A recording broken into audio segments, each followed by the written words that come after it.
আসসালামু আলাইকুম। আলহামদুলিল্লাহ, আশা করি সকলেই ভালো আছেন। আপনারা অনেকে জানেন যে আমি দেশি মুরগির বাচ্চাগুলো কিভাবে যত্ন নিই, এর আগের ভিডিওতে আপনাদেরকে দেখাচ্ছি। আজ বিস্তারিত আলোচনা করতে চাই। অনেকেই বলে থাকেন দেশি মুরগির বাচ্চাগুলো আপনার এত সুন্দর বা এত তাড়াতাড়ি গ্রোথ ভালো হলো কীভাবে? এর কারণ হলো এই প্রচণ্ড শীতের ভিতরে আমি এদেরকে রাতে একটি লাইটের মাধ্যমে আলো দিয়ে রাখি এবং তাপ দিয়ে রাখি, এক কথায় যেন ঠান্ডা না লাগে।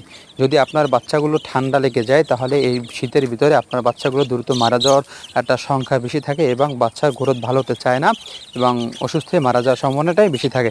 সেজন্য সবথেকে বেশি খেয়াল রাখবেন যেন ঠান্ডা না লাগে, গরমের ভিতরে রাখার চেষ্টা করবেন। দ্বিতীয় হলো আরেকটা অপশন বলবো আপনাদের, এভাবে বাচ্চাগুলোকে একটু ছেড়ে দেবেন দিনের বেলা একটু রোদের ভিতরে।